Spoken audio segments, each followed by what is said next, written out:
애프터 이펙트를 실행을 하게 되면은 지금 보시는 이러한 인터페이스를 볼 수가 있습니다. 음, 먼저 그 구체적인 인터페이스를 설명하기 이전에 단축키에 대해서 말씀을 드릴 텐데요. 각각에 해당하는 메뉴에 들어가게 되면은 각각의 기능마다 단축키를 볼 수가 있어요. 저는 지금 맥에서 애프터 이펙트를 실행을 했기 때문에 맥용 단축키가 옆에 보여지게 되는데요. 음, 윈도우를 사용하는 사람들도 보면은 각각의 단축키를 확인을 할 수가 있어요.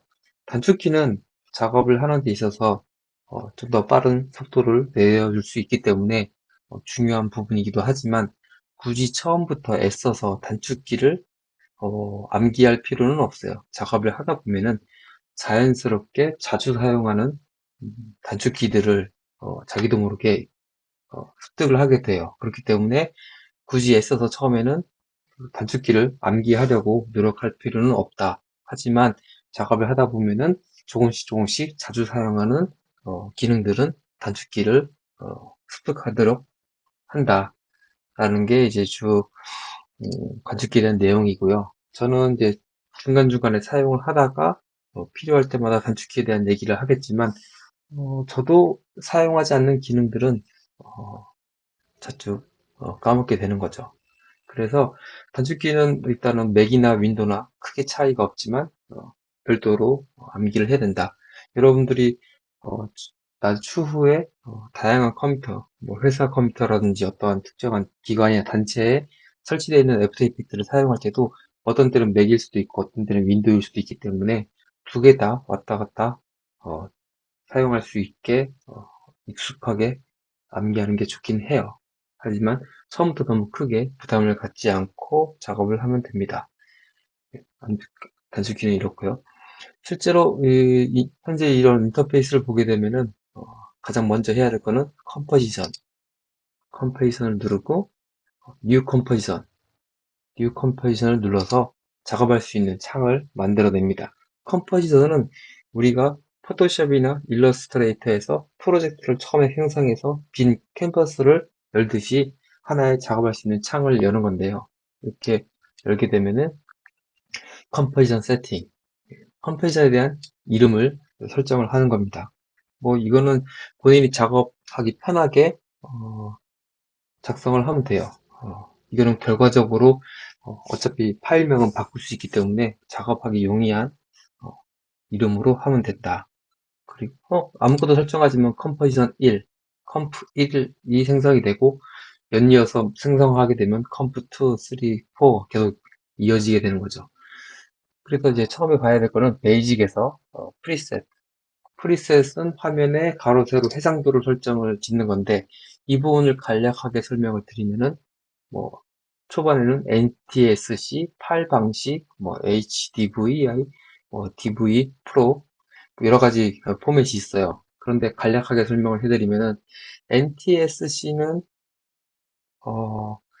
29.9 거의 30프레임 정도를 사용을 하고 8방식은 25프레임 정도를 초당 프레임 수를 사용을 해요. 차이가 뭐냐면은 현재는 그런 TV가 남아있지 않은데 브라운 주사 방식, 일반적인 LCD 방식의 디스플레이가 아니라 주사선 방식의 디스플레이를 사용을 할 때 TV의 속성에 국한된 그런 기능이라고 볼 수 있어요. 그래서 예를 들면은 NTSC는 한국이나 일본, 미국 이런 데서 많이 사용을 하고 8방식은 유럽, 러시아, 북한 뭐 이런 국가에서 사용을 해요. 그래서 우리가 북쪽에 북한과 경계선에 있는 곳에 가서 TV를 연결을 해도 북한의 방송이 잡히지 않아요.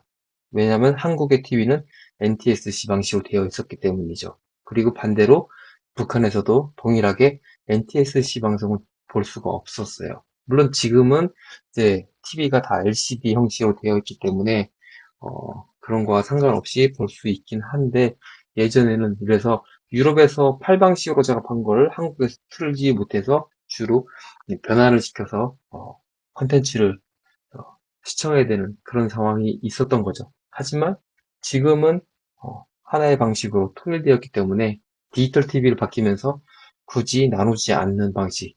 하지만 아직까지는 그러한 TV들이 남아있기 때문에 이렇게 포맷으로 존재를 하는 거죠. 그래서 예전에는 제가 이제 팔 방식으로 뭐 작업을 했을 때 그 방식으로 어떠한 그 미국이나 이런 데 영상을 보내게 되면은 그들은 TV에 틀 수가 없어서 팔 방식으로 작업을 했었어도 NTSC로 변환을 해야 되는 그런 과정이 있었던 거죠. 그리고 그 뒤에 보면 이제 HD, DVC 프로 이런 방식이 있는데 우리는 보통 일반적으로 HD TV 1080 29.97프레임 이게 이제 가로 세로 해상도가 1920, 1080 소위 말하는 이제 FHD 방식인 거죠. 가장 기본적으로 많이 사용을 하는 방식이라고 볼 수는 있고요. UHD, 4K, 4K라는 거는 이제 가로 해상도가 거의 4000대, 4000대의 TV. 그리고 옆에 써 있는 게 다 초당 프레임 수예요. 그리고 뭐 시네온, 뭐 필름, 2K, 4K 방식이 있는데 여러분들이 특별한 고화질의 해상도를 요하는 작업이 아니라면은 기본적으로 저희 수업에서는 HDTV 1080 29.97프레임을 사용할 것입니다. 그런데 만약에 본인의 그 컴퓨터가 노트북이나 사양이 좀 떨어진다라고 했을 때는 좀 버벅거릴 수도 있어요. 하지만 요즘 웬만한 그 노트북이나 컴퓨터에서는 충분히 HDTV 1080 29.97프레임으로 작업을 하면은 무리 없이 작업을 할 수 있을 거예요. 선택을 하게 되면 가로 1920, 1080 해상도를 자동으로 넣게 되는 거죠. 그리고 그 옆에 버튼은 가로 세로 해상도 16대 9 비율을 유지하겠다라는 것이죠. 체크박스를 해제해서 변형을 할 수 있어요. 변형하게 되면은 프리셋이 커스텀으로 바뀌게 되죠. 저희가 커스텀으로 바꿨기 때문이죠. 그리고 스퀘어 픽셀 같은 경우에는 가장 기본적인 정사각형의 픽셀 값을 유지한다는 거예요. 그래서 추후엔 제가 추가로 설명을 하겠지만 여러분은 기본적으로 어디에나 투영될 수 있도록 스퀘어 픽셀을 사용하면 됩니다. 그리고 프레임 레이트 29.97프레임 여기도 변형을 하게 되면은 다 커스텀으로 바뀌게 되겠죠. 크게 건들 일은 없을 거예요. 레졸루션은 풀, 뭐 하프나 뭐 여러 가지로 쿼터나 바꿀 수가 있어요. 화질을 떨어뜨려서 보인다는 건데 이거는 이제 작업할 때 화질을 떨어뜨린다는 것이지 실제로 화질을 떨어뜨려서 작업을 한다고 해도 렌더링해서 결과물을 볼 때는 화질의 저하를 시키는 건 아니에요. 좀 저사양 컴퓨터를 사용하게 되면은 이렇게 레졸루션을 좀 낮춰서 작업을 할 수 있습니다. 그리고 스타트 타임 코드, 시작 시간인 거죠. 시작 시간에 대한 거는 마지막에 프레임 수, 초, 분, 시간으로 순으로 되어 있어요. 기본적으로. 듀레이션, 기간인 거죠. 얼마 동안 작업할 양. 이거는 언제든지 바꿀 수가 있기 때문에 기본적으로 여기서는 지금 30초로 해놨는데 이거는 뭐 자유롭게 선택을 하시면 됩니다. 그리고 백그라운드 이미지 컬러, 백그라운드 컬러 이 부분은 저희가 뭐 스포이드를 가지고 색깔을 바꿀 수는 있어요. 바꿀 수는 있는데 이렇게 완전 블랙으로 변형시킬 수도 있고 레드로 바꿀 수도 있어요. 그런데 여러분들이 알아야 할 것은 백그라운드 컬러를 색상을 레드로 했다고 해도 실제로 렌더링을 걸게 되면 백그라운드는 검은색으로 됩니다. 작업할 수 있는 화면, 작업하는 화면에서의 백그라운드 컬러라고 볼 수 있어요. 그래서 작업하기 편한 컬러로 만들어 놓는데 기본적으로 보통 블랙으로 놓고 작업을 하게 되죠. 그래서 OK를 하게 되면은 컴포지션이 생성이 되고 이 화면 좀 전에는 빈 화면이었죠. 그런데 이제 작업을 할 수 있는 화면이 나오게 되고 왼쪽에는 프로젝트 패널, 컴포지션 패널, 그리고 타임라인, 그리고 세부 기능들 설정할 수 있는 그런 인터페이스가 나오게 됩니다. 기본적으로 컴포지션을 가져오게 되면은 어, 다양한 인터페이스들이 있는데 프로젝트 패널에서 어떤 이미지나 이런 것들을 가져올 수가 있어요. 저희가 컴포지션을 생성을 했고 이 컴포지션 생성한 곳에 추가적으로 다양한 이미지들 보통 애프터 이펙트에서는 이제 푸티지라고 부르는데 이미지들을 가져오고 영상을 가져온다거나 사운드 소스 즉 어떠한 내가 작업할 재료들을 정리하고 볼 수 있는 임포트 할 수 있는 그런 창이라고 볼 수 있고요. 그리고 두 번째로는 이제 컴포지션. 우리가 실제로 작업을 하는 창인 거죠. 작업을 하는 창인 거고, 아래 타임라인은 이제, 영상은, 모션 그래픽은, 기본적으로 이미지를 넣고 시간을 제어해서 움직임을 주는 거기 때문에 당연히 타임라인이 필요하게 된 거죠. 그래서, 지금 컴필선 보게 되면 아까 제가, 블랙, 백그라운드 컬러를 블랙으로 설정을 해놨는데, 지금 보시다시피, 어, 이렇게 누르게 되면은 사실은 빈 격자 무늬의 빈 화면, 빈 배경이다 라고 볼 수 있어요. 그냥 작업을 편하게 하기 위해서 검은색으로 좀 해 놓은 것이죠. 그래서 가장 기본적으로 이미지를 가져올 텐데요. 여기서 이미지를 가져오는 방법, 이미지나 사운드, 영상 소스를 가져오는 방법은 우클릭을 해서 임포트, 그래서 파일을 가져와도 되고, 더블 클릭, 저는 이제 버릇처럼 더블 클릭을 많이 사용을 하게 돼요. 이걸 가져와 되고, 혹은 임포트, 예, 여기 있네요. 파일.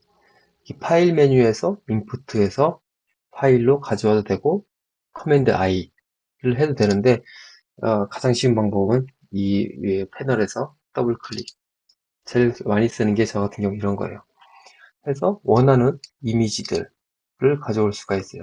이미지를 선택을 했을 때 모든 파일이 가능하고 포맷은 지금 눌렀을 때 바로 PNG라고 뜨죠. 그런데 PSD도 가져올 수 있어. PSD는 기본적으로 포토샵에서 작업한 거죠. 그런데 PSD 같은 경우에는 레이어가 있으니까 레이어를 가져올 때 컴포지션,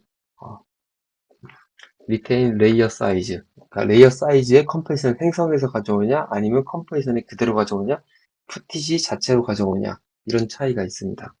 그런데 일반적으로 레이어가 없는 PNG나 JPG 뭐 이런 것들 혹은 영상들은 그냥 단편적으로 그대로 가져오게 되는 거죠.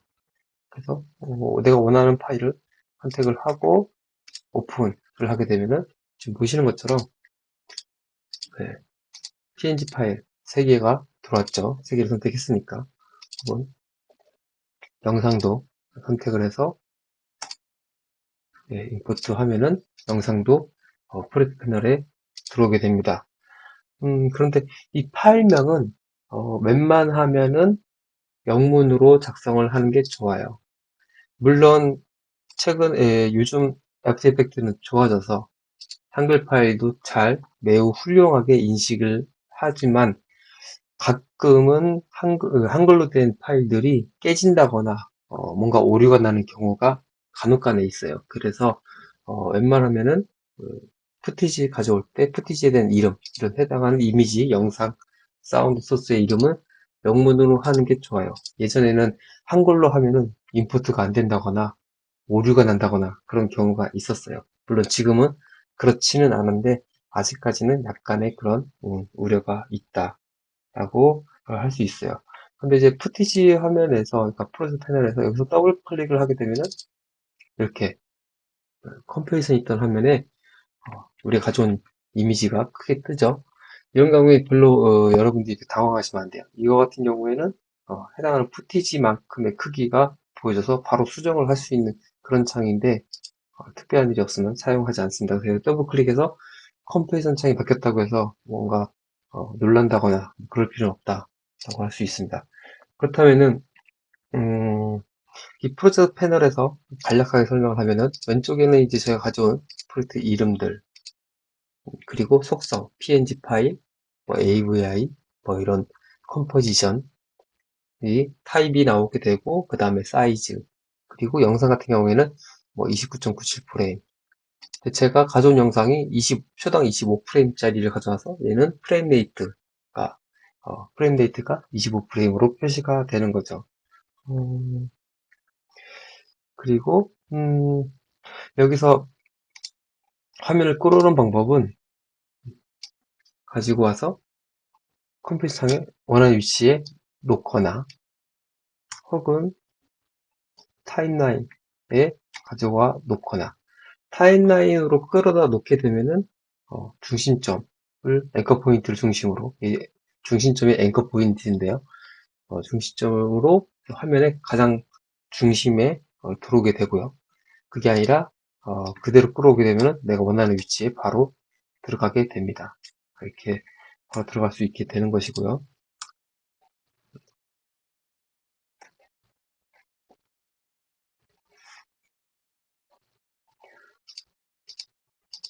그리고 복합적으로 파일을 끌어다가 놓게 되면은 세 개가 타임라인에 그대로 들어오게 되는데 동일한 위치에, 예, 지금 보시다시피 위치에 있고 레이어에 누가 상이냐, 포토샵이나 일러스트레이터의 레이어 개념하고 동일하죠. 그래서 올린다거나 올라가죠, 내린다거나 이렇게 레이어를 바꿀 수가 있습니다. 프로젝트 패널 하단을 보면은 폴더, 폴더 같은 경우에는 우리가 작업하기 편하게 만드는 겁니다. 그래서 여기서 이미지 소스다. 그러면 이미지 폴더를 만들고 해당한 이미지를 끌어다가 놓게 되면은 폴더가 들어오게 되고 누르면은 하위에 폴더 안에 들어가 있는 파일들을 볼 수가 있어요. 지금은 몇 개 안 되는 소스를 가지고 있기 때문에 간단한데 소스 양이 많아지면은 이 부분이 상당히 복잡해요. 그래서 이렇게 하이어라키를 잘 만들어서 폴더 가지고 분리를 할 수가 있고요. 그리고 컴포지션에서 뉴 컴포지션을 만들어도 되지만 보시다시피 프로젝트 패널에서 해당 버튼을 누르게 되면 컴포지션이 또 생성이 되게 돼요. 이렇게 되고 그 다음에 이제 다양한 비디오 속성들을 우리가 값을 바꿀 수는 있어요. 바꿀 수는 있는데 거의 뭐 여러분들은 변경할 일이 없다라는 거. 그리고 이 동일한데요. 컬러 값을 8비트, 뭐 16비트, 32비트 바꿀 수가 있는데 일반적으로 8비트 채널로 놓고 작업을 하시면 됩니다. 그리고 작업을 하실 때 특정한 상황에서는 채널을 비트 수를 바꾸지만 이 비트를 중간에 바꾸면 문제가 될 수 있으니까 처음에 세팅한 그대로 변경하지 않고 사용을 합니다. 그리고 이제 컴포지션 채널에서 보면은 첫 번째로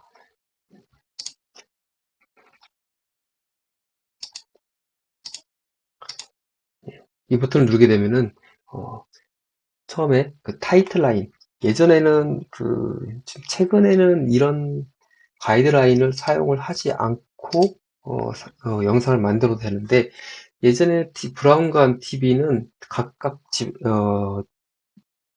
브라운관 TV 제작하는 회사마다 이 끝부분이 잘리는, 그리고 비율이 약간씩 달랐어요. TV마다. 그리고 끝부분이 잘려 나가는 부분이 있었어요. 그래서 지금 보시다시피 음, 이 안에 브라운관 안에서의 잘리는 것을 방지하기 위해서 이 라인을 벗어나는 타이포그래피나 정보성 메시지는 넣지 않는다 라고 규정을 지어 놓은 거고, 어떤 특별한 타이틀을 넣을 때는 중심에 맞춰야 된다, 뭐 이러한 가이드라인이 있는 것인데 이제는 브라운관 TV가 없죠. 없기 때문에 이렇게 끝부분이 잘릴 일이 없어요. 뭐 유튜브라든지 우리가 보는 스마트폰, 그 스마트 TV에서는 거의 끝부분이 잘려있지 않은 상태로 투사가 돼요. 하지만 아무래도 안정적으로 작업을 하기 위해서는 해당하는 가이드라인 안에서 작업을 하게 되는 거죠. 그래서 로고를 끝부분에 놨다라고 하면은 특정한 TV에서는 이 끝부분이 잘릴 수가 있기 때문에 이 안정선 안으로 들어와야 된다라고 보는 가이드라인입니다. 그래서 가이드라인이기 때문에 여러분들이 그냥 작업을 할 때 열어놓고 작업을 해도 렌더링에는 했을 때는 최종 영상에는 들어가지 않아요. 그렇기 때문에 단순히 가이드라인이라고 생각할 수 있고요. 그 다음은 이제 누르게 되면은 이제 또 하나 떴죠.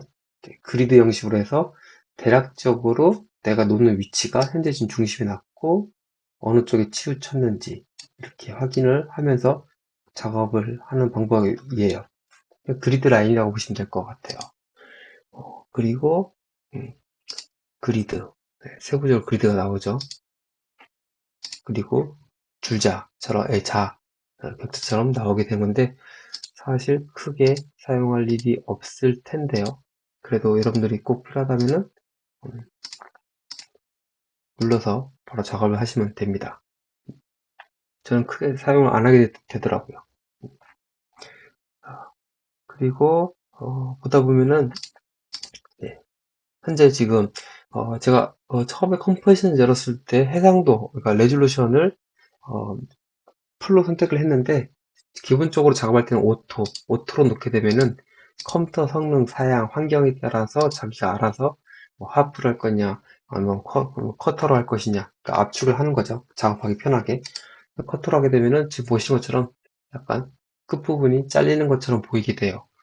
이 부분은 작업할 때 좀 더 빠르게 작업을 하기 위해서 훨씬 더 지금 아래 보면은 렌더링이 좀 가렌더가 들어가는데 좀 빠르다 속도가. 그런데 만약에 풀로 하게 되면은 깔끔하게 떨어지고 커터 때하고 크게 차이는 없네요. 이건 컴퓨터 사양이 그리 나쁘지 않다는 거죠. 근데 보통 일반적으로 모터를 놓고 쓰게 되면은 크게 문제없이 사용을 할 수 있을 것입니다. 그리고 이 부분은 이제 화면의 크기 100%로 할 거냐, 화면에 맞출 거냐, 뭐 이렇게 선택을 하는 거고요.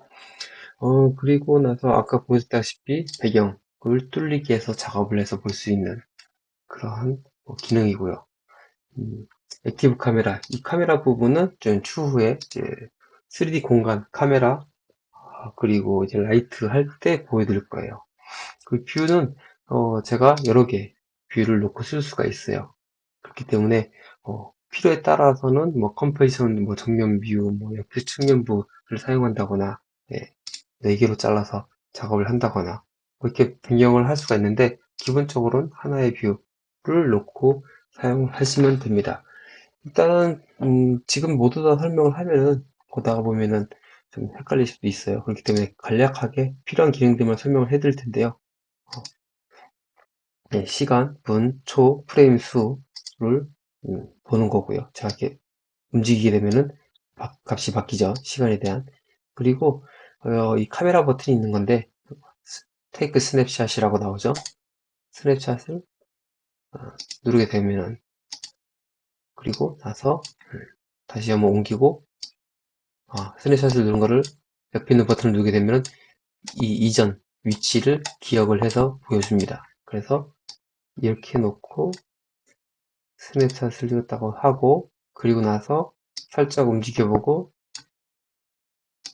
이전에는 어떤 위치였지라고 볼 수 있는 건데, 사실 저는 별로 안 써요. 그리고 나머지는 뭐 크게 추후에 제가 세부 기능은 설명을 해드리도록 하겠습니다.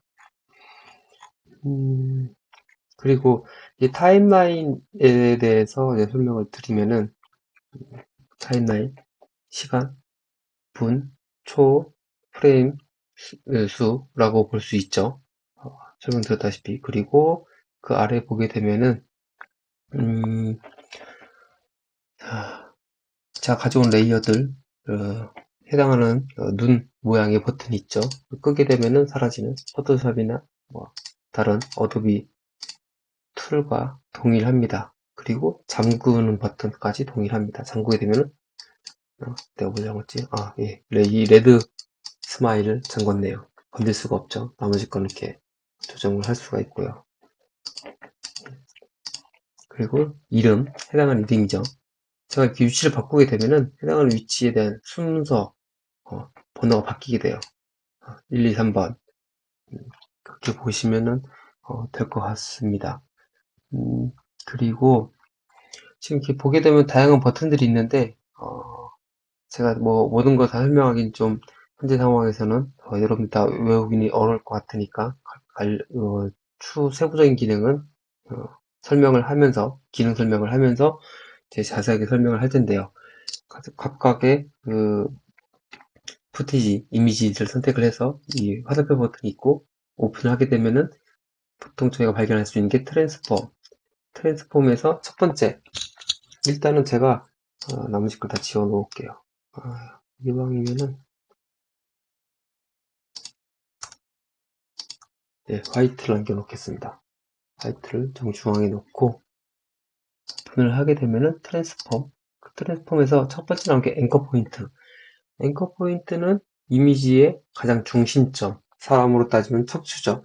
중심점에 해당하는 거라서 이게 저희가 옮기게 되면은 앵커 포인트가 변하게 됩니다. 이렇게 해서 변화를 시켜서 하게 되는데 왜 중심점이 중요합니까? 라고 질문할 수는 있어요. 그런데 앵커 포인트는 우리가 어떠한 회전이나 이동을 할 때 해당하는 앵커 포인트를 중심으로 해서 회전을 해요. 그렇기 때문에 만약에 그 다음에 로테이션이라고 하는데 로테이션 회전을 주게 되면 앵커 포인트를 중심으로 해서 회전을 하게 되는 거죠. 그래서 앵커 포인트는 일반적으로는 변형을 하지 않으면 중심에 있다 라고 볼 수 있어요. 그리고 그 다음에는 포지션, 위치죠. 가로, 세로, 값이 움직이는 거. 스케일은 100%에다가 작게 했다가 크게 했다가 작게 했다가 그리고 지금 이 해당하는 버튼을 누르게 되면은 가로 세로 비율을 유지하지 않는다 라고 제어하는 것입니다. 로테이션 아까 보여드렸죠. 각도 형식으로 로테이션을 하게 되는데 왼쪽에 있는 거는 한 바퀴를 돈다 하는 거죠. 한 바퀴를 돌게 되면 다시 원점이기 때문에 변하는 값이 없지만 모션을 줄 때는 앞에 1을 넣으면 한 바퀴 돌아가게 되는 그런 방식이라고 볼 수 있어요. 그리고 오퍼시티. 오퍼시티 같은 경우에는 지금 현재 100%, 0%면 사라지죠. 오퍼시티. 그리고 영상. 저희가 영상을 인풋을 했었죠. 영상을 가져와서 놓게 되면은 영상의 속성은 또 달라요. 왜냐면은 오디오라는 게 있죠. 그래서 오디오. 트랜스폼은 동일하게 앵커 포인트, 포지션, 스케일, 로테이션, 오퍼시티. 오퍼시티 같이 다 있는데 오디오 같은 경우에는 이제 영상 같은 경우 오디오가 있죠. 그래서 오디오 웨이브 폼을 열면은 웨이브 폼에서는 웨이브에 대한 폼을 다 볼 수 있고 데시벨, 사운드에 대한 것들도 볼 수가 있죠. 그게 이게 영상과 이제 이미지의 차이라고 볼 수 있습니다. 지금 보시면은 위에는 다양한 버튼들이 있는데 FX 버튼, 여러분들이 이펙트를 적용했을 때는 FX 버튼을 누르고 뭐 해지하고 하는 버튼이 있어요. 그런데 이거는 추후에 FX를 공부할 때 이제 배우시면 되고요. 그 다음에 보면은 이제 띄워서 모션 블러. 모션 블러는 움직일 때 해당하는 오브젝트가 움직일 때 기본적으로는 딱딱하게 움직여요.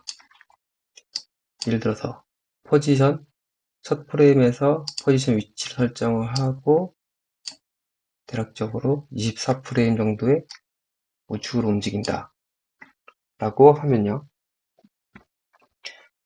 스페이스바를 눌러서 플레이 하게 되는데 사운드 꺼야겠다.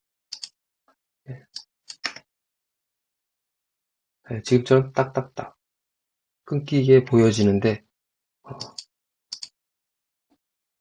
모션 블러 키를 넣게 되면 조금 더 부드럽게, 지금 이동하는 속도를 좀 빠르게 하겠습니다. 해당하는 모션 블러 기능이 없으면은 움직일 때 매 프레임마다 딱딱 떨어지는 깔끔한 이미지를 볼 수 있는데 모션 블러를 넣게 되면은 움직일 때 자연스럽게 블러 효과를 주게 돼요. 이럴 때 사용을 하는 거고요. 이러한 세부적인 기능들은 뭐 추가적으로 제가 우선 설명할 때 해드리겠지만 각각의 버튼들을 사용한다 라고 볼 수 있고요. 그 다음에 이제 뭐 3D라든지 우리가 3D 기능들, 3D 레이어를 사용할 때 사용한 버튼들이 이렇게 있어요. 그리고 하단을 보게 되면은 지금 첫 번째 버튼이 활성화되어 있는데 두 번째 걸 누르게 되면 더 확장이 되죠. 기능을 오픈을 하는 거예요. 그런데 뭐 다 오픈해 놓고 쓰면 안 되냐라고 생각을 할 수도 있지만 기본적으로 우리가 지금 해당하는 기능 또 옆에 있는 버튼까지 키우게 되면은 작업할 수 있는 타임라인의 그 크기가 줄어들죠. 그렇기 때문에 작업을 할 때는 기본적으로 어느 정도 꺼놓고 필요할 때마다 오픈을 해서 사용을 하면 됩니다. 그래서 해당하는 길이 속성들까지 있는데 이런 부분은 필요할 때만 꺼내서 쓴다 라고 볼 수 있어요. 사용하다 보면은 쓸 일이 이 부분적으로 있을 거예요. 제가 설명을 해드린 그런 부분에서 그때만 꺼내서 사용을 하면 됩니다. 그리고 제가 지금 제 설명을 아까 할 때, 플레이를 할 때, 해당하는 워크 에리어. 이 워크 에어리어 같은 경우에는 우리가 지금 작업을 할 때 미리 보기를 할 수가 있어요. 근데 스페이스 바를 누르게 되면은, 네, 플레이가 돼서 움직이게 되죠. 그래서 우리가 선택한 만큼 이렇게 마우스를 끌어 놔서, 네, 이렇게 플레이가 되게 하는 것인데, 어, 이렇지 않고 이거를 전체로 설정을 하게 되면은 처음부터 끝까지 계속 움직이게 되죠. 근데 만약에 우리가 이 부분에서 해당하는 이미지를 포지션을 이동을 시켰다 라고 했을 때 처음부터 플레이를 할 필요가 없는 거죠. 그래서 이 부분만 가랜드를 통해서 플레이를 하게 되면은 해당하는 타임라인에서 영역을 이렇게 끌어다 놔서 위치를 잡아주는 거예요. 네, 이렇게 잡아줘서 다시 스페이스바 눌러서 미리 보기를 하게 되면은 지금 보시는 것처럼 보게 되는데, 보통 이제 시작점을 설정할 때는 단축키 B, 끝점을 할 때는 단축키 N을 누르면은 이렇게 바로바로 해당하는 영역을 선택을 할 수가 있는 것이죠. 지금 제가 보여드린 것처럼 모션을 줄 때, 변화를 줄 때 만약에 스케일을 선택을 하고 27프레임에 이동을 해서 스케일 값을 변형을 하면은, 네, 이렇게 변형이 되는 것입니다. 모션을 줄 때 기본적으로. 그런데 만약에 속도를 빠르게 하겠다라고 하면은 당연히 시간을 줄여야겠죠. 줄이게 되면은 속도가 더 빨라지고요. 더 극단적으로 줄이게 되면은, 네, 더 빨라지고 조금씩 줄일 수가 있어요. 그런데 지금 작업하다 보니까 너무 디테일한 거 할 때는 세부적으로 설정하기 어렵네요 라고 하는 분들은 옵션, 맥에서는 옵션이고 윈도우에서는 Alt일 거예요. 선택을 하고 스크롤을 하게 되면은 이게 확대가 돼요. 확대 축소. 근데 확대를 하게 되면 위에 바가 줄어들죠. 이 부분을 잡고 끌어서 늘리면은 축소가 되고 확대가 됩니다. 확대가 되고 이 부분 자꾸 움직이면 해당 영역으로 움직이게 돼요. 그래서 화면을 축소, 확대, 축소 작업을 하다 보면은 지금 보시면 이게 한 프레임인데 한 프레임 한 프레임을 세밀하게 모션을 잡아야 될 필요성이 있을 때가 있어요.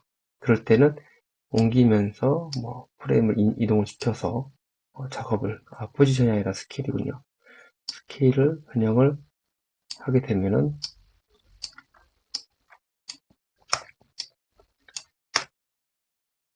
네, 이렇게 되는 거죠.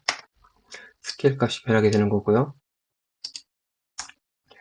만약에 포지션, 타임워치, 이게 시계인데요. 이걸 켜주고 퍼지면서 이동한다.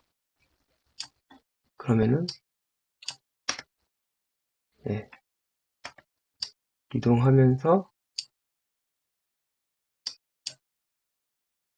오파서티가 달라진다. 투명도가. 예, 이렇게 바뀌게 되는 거죠. 간단하죠. 모션을 줄 때 해당하는 이미지에다가 속성값, 로테이션도 해볼까요? 로테이션도 움직이면서, 혹은 제가 한 바퀴, 두 바퀴를 하게 되면은, 예, 돌면서 바뀌게 되는 거죠. 한 프레임 한 프레임 보면은, 예, 바뀌게 되는 그런 거를 볼 수 있습니다. 자, 삭제를 하고요. 그래서 확대 축소하면서 해당하는 영역을 어떤 영역을 플레이를 할 것인지를 선택을 할 수도 있고, 확대 축소를 하면서 Alt나 옵션을 누르고 스크롤을 하거나 아니면은 해당하는 바를 움직이거나 하면서 볼 수 있다는 거예요. 그리고 여기 보이시는 건 다 속성의 시간인 거죠. 확대를 하게 되면은 1프레임, 얘는 1프레임, 2프레임, 3프레임, 4프레임으로 표시가 되고, 축소를 하게 되면 프레임 수에서 전체 바뀌다가 초로 바뀌게 되는 거죠. 네. 2초, 4초, 필요할 때마다 확대 축소를 하면서 볼 수가 있어요.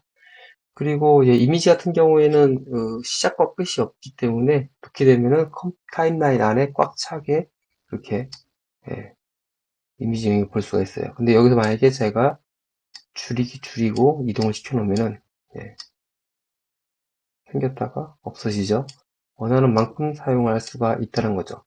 하지만 영상은 음, 기본적으로 촬영된 음, 길이가 있죠. 길이가 있기 때문에 예, 이렇게 우리가 줄이면은 그 부분이 없어지는 걸 뿐이지 이미지처럼 언제든지 쓸 수 있게 자유롭지가 않다라고 할 수 있습니다. 해당한 영상은 길이가 대략 12초 좀 넘기 때문에 해당하는 것처럼 볼 수 있어요. 물론 움직일 수도 있어요. 여기서부터 시작해서 보여줘라. 그래서 플레이하게 되면은 예, 이렇게 움직이면서 가렌더를 여기까지 할 수 있게 되는 것이죠. 그리고 확대 축소가 지금 보시는 것처럼 아래에 확대 축소를 할 수가 있는데 불편해요. 불편하기 때문에 스크롤로 옵션이나 Alt를 누르고 스크롤을 한다거나 아니면 윗부분을 끌어다 놓는다거나 이런 방식이 훨씬 더 편합니다. 거의 전반적인 부분은 이제 설명을 한 것 같은데 우측에서 보면은 인포 그래서 마우스를 끌어다 움직이게 되면 해당하는 RGB, A 여러분 DJ 할 때 다 배웠겠지만 RGB는 기본적으로 레드, 그린, 블루 그리고 알파, A죠. 그래서 보게 되면 색깔 값이 표시가 됩니다. 인포. 그런데 이전에 이미지에서 보게 되면은 현재 RGB 값이 움직이지 않죠. 그러다가 가까이 가면은 예, 255, 255, 255 그리고 알파도 255 그런데 여기서 배경으로 가게 되면은 알파도 제로가 되는 거죠. 예, 뚫린 부분은. 그래서 이렇게 표시가 되어 있고, 뭐, 기본적으로 오디오 속성, 뭐, 프리뷰, 다양한 속성들이 있어요. 필요에 따라서 우리가 선택하는, 뭐, 이펙트, 어, 이런 것들을 끌어다가 선택해서 놓을 수 있는, 추후에 배울 텐데, 온라인, 위치 조정이죠. 그래서 뭐, 이렇게 놓고서, 뭐, 어떤 걸 정렬을, 뭐, 윗부분의 정렬, 가운데 정렬, 그리고 좌측 정렬할 수 있는 거, 라이브러리는 우리가 가지고 있는 미리 정해놓은 그런 것들이고, 음, 우리가 타이포그래피를 폰트를 작업을 하게 되면은 해당하는 폰트 속성에 따라서 작업을 하게 되는 거고요. 그리고 패러그래프 당연히 이것도 폰트에 관련된 내용인 거죠. 이런 것들을 우측에 우리가 쓸 기능마다 다 선택을 할 수가 있고 필요에 따라서 오픈하고 줄이고 빼고 넣고 다 할 수 있어요. 마음대로 변형을 할 수가 있고요. 그리고 가장 중요한 거 맨 위에 좌측에 지금 화살표 플래시는 기본적으로 선택을 하는 셀렉션 툴이고요. 그리고 핸드 툴은 이 화면 전체 패널. 어도비 계열은 다 유사해요. 제어하는 게. 그리고 확대. 네, 확대 부분은 대부분 이제 사용을 하지 않죠. 이런 부분에. 필요하면은 바로 옵션이나 Alt를 누르고 스크롤을 하게 되면 확대 축소를 보통 많이 사용을 하게 돼요. 근데 일반적으로 화면을 확대 축소할 일은 별로 없죠. 그리고 뭐 선택한 걸 로테이션 준다거나 하는 그런 기능들이 있고 그 다음에 이제 쉐입 도형 툴인데 도형 툴은 이렇게 우리가 마스크 효과라든지 도형을 그릴 때 사용을 하는데 지금 저는 이 해당하는 푸티지 이미지를 선택을 하고 그렸기 때문에 마스크 효과가 적용된 건데 마스크 효과 때 다시 제가 설명을 하는 걸로 하고요. 기본적으로 아무것도 선택을 하지 않은 상태에서 도형 툴을 사용해서 그리게 되면은 이렇게 도형이 그려집니다. 그렇게 되면은 가운데 색상 레드 그린 그리고 스트로크 색상 지금 화이트로 되어 있죠. 색상의 두께를 조절할 수도 있고요. 이렇게 해서 도형 툴 우리가 벡터 이미지로 그려서 사용할 수가 있습니다. 벡터 이미지를 사용을 하는 데 있어서 기본적으로 저희가 가져온 이 비트맵 이미지는 PNG 파일은 비트맵이고 얘는 벡터예요. 그래서 해당하는 스마일, 얘는 이제 여러분도 아시다시피 키우게 되면은 깨져요. 하지만 벡터는 아무리 키워도 깨지진 않죠.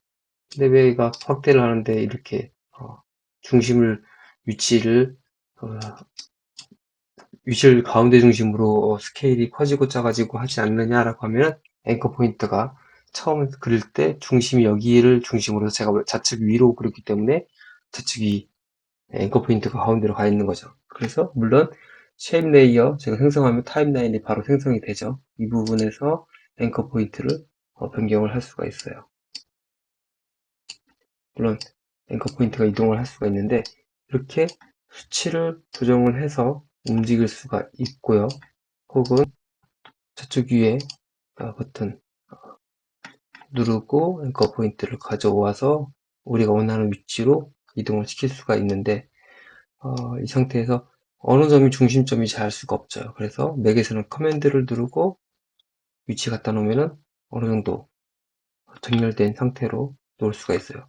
지금 제가 커맨드를 누른 상태는 이렇게 가운데 정렬되고 떼면은 자유롭게 아무 위치나 놓을 수 있고 끌어다가 커맨드를 누르면 가운데를 쉽게 놓을 수가 있어요. 근데 뭐 이럴 때는 이제 뭐 단축키가 Y인데 셀렉션 툴을 가지고 움직이다가 앵커 포인트를 바꾸고 싶을 때 Y를 누르고 예, 이동을 시키면 되고요. 다시 셀렉션 툴은 V죠. 단축키 V는 셀렉션 툴, 앵커 포인트는 Y. 이 부분은 자주 사용하니까 암기해 놓으시면 좋아요. 해당하는 오브젝트에서도 앵커 포인트 움직일 때는 Y 누르고 이동시키고 다시 셀렉션 툴을 들어오려면 V를 누르면 되죠. 네. 이렇게 해서 앵커 포인트를 변형을 할 수 있고요. 그 다음에 펜툴. 펜툴도 동일하게 해당하는 오브젝트를 선택한 상태에서 펜툴을 열게 되면은 네, 이렇게 마스크 효과는 나중에 배울 텐데가 돼요. 그렇기 때문에 펜툴을 사용할 때도 타임라인에서 아무것도 사용하지 않은 상태에서 네, 아무것도 사용하지 않은 상태에서 펜툴을 이용해서 그리게 되는데요. 우리가 일러스트레이터에서 벡터 기반의 이미지를 그릴 때랑 동일해요. 동일하기 때문에 어떠한 특정한 형태들을 이렇게 그려서 만들 수가 있어요. 펜툴, 핸들러를 통해서 형태를 변형을 할 수가 있죠. 예. 이 쉐입 같은 경우에는 벡터를 기반하다 말씀드렸죠. 트랜스폼 속성은 기본적으로 가지고 있지만 컨텐츠, 쉐입, 쉐입 패스, 스트로크 외곽선에 대한 속성, 그리고 휠 안에 들어가는 속성들을 계속 변형을 시킬 수가 있어요. 그래서 보통 트랜스폼은 전체적인 이 트랜스폼 형태에 대한 속성값이고 벡터 이미지 안에, 그러니까 쉐입 안에 들어가 있는 또 다른 또 속성이 있어요. 이런 부분을 이렇게 변형을 해서 타임라인에 적용을 할 수가, 모션을 줄 수가 있는 거죠. 그래서 뭐 전체를 선택을 하고 시간을 바꿔서 해당하는 값들을 다 바꾸고 한 다음에는 만약에 제가 이렇게 변형을 했다 하고 여기서 움직여서 또 변형을 했다 하면은 마치 유체처럼 변형돼서 움직입니다. 벡터라서 가능한 거죠. 네. 그래서 이거는 이제 여러분들이 어떤 작업을 할 때 사용을 할 것이냐라고 하면 쓰임새가 상당히 다양해요. 도형 툴 같은 경우에는. 그래서 필요에 따라서는 많이 사용을 하는데 지금은 아직까지는 이제 대략적으로 야 이런 기능들이 있구나 정도만 알고 가시면 될 것 같습니다. 그 나머지 다 지우겠습니다.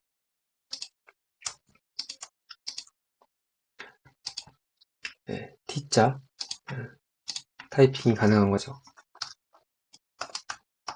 모션 TS 타입 현재 크기를 오른쪽에 그 타이핑을 하면은 오른쪽에 활성화 되는데 뭐 헬베티카를 선택할 수도 있고 다양한 폰트들을 제가 바꿀 수도 있습니다. 바꿀 수도 있고 네.